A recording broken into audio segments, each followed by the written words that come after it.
भक्ति का वर मांगकर वृद्धराज जटायु श्री हरि के परम धाम को चला गया। श्री रामचंद्र जी ने उसकी दाह कर्म आदि सारी क्रियाएं यथा योग्य अपने हाथों से की। श्री रघुनाथ जी अत्यंत कोमल चित्त वाले, दीन दयालु और बिना ही कारण कृपालु हैं। गीध पक्षियों में भी अधम पक्षी और मांसाहारी था, उसको भी वह दुर्लभ गति दी जिसे योगी जन मांगते रहते हैं। शिव जी कहते हैं, हे पार्वती सुनो, वे लोग अभागे हैं जो भगवान को छोड़कर विषयों से अनुराग करते हैं। फिर दोनों भाई सीता जी को खोजते हुए आगे चले। वे वन की सघनता देखते जाते हैं। वह सघन वन लताओं और वृक्षों से भरा है। उसमें बहुत से पक्षी, मृग, हाथी और सिंह रहते हैं। श्री राम जी ने रास्ते में आते हुए कबंध राक्षस को मार डाला। उसने अपने शाप की सारी बात कही। वह बोला, दुर्वासा जी ने मुझे शाप दिया था, अब प्रभु के चरणों को देखने से वह पाप मिट गया। श्री राम जी ने कहा, हे गंधर्व सुनो, मैं तुम्हें कहता हूँ, ब्राह्मण कुल से द्रोह करने वाला मुझे नहीं सुहाता। मन, वचन और कर्म से कपट छोड़कर जो भूदेव ब्राह्मणों की सेवा करता है, मुझ समेत ब्रह्मा, शिव आदि सब देवता उसके वश में हो जाते हैं।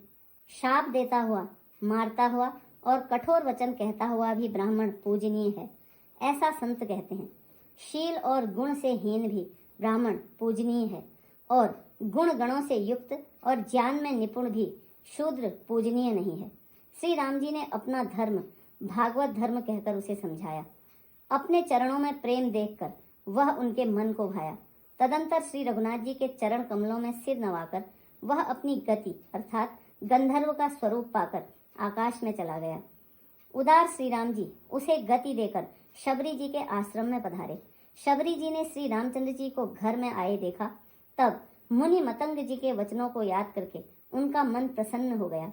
कमल सदृश नेत्र और विशाल भुजा वाले, सिर पर जटाओं का मुकुट और हृदय पर वनमाला धारण किए हुए सुंदर, सांवले और गोरे दोनों भाइयों के चरणों में शबरी जी लिपट पड़ी। वे प्रेम में मग्न हो गईं। मुख से वचन नहीं निकलता, बार बार चरण कमलों में सिर नवा रही हैं। फिर उन्होंने जल देकर आदर पूर्वक दोनों भाइयों के चरण धुलाए और फिर उन्हें सुंदर आसनों पर बैठाया।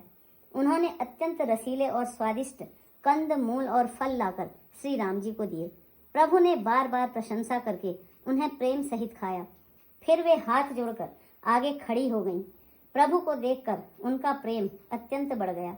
उन्होंने कहा, मैं किस प्रकार आपकी स्तुति करूं? मैं नीच जाति की और अत्यंत मूढ़ बुद्धि हूँ।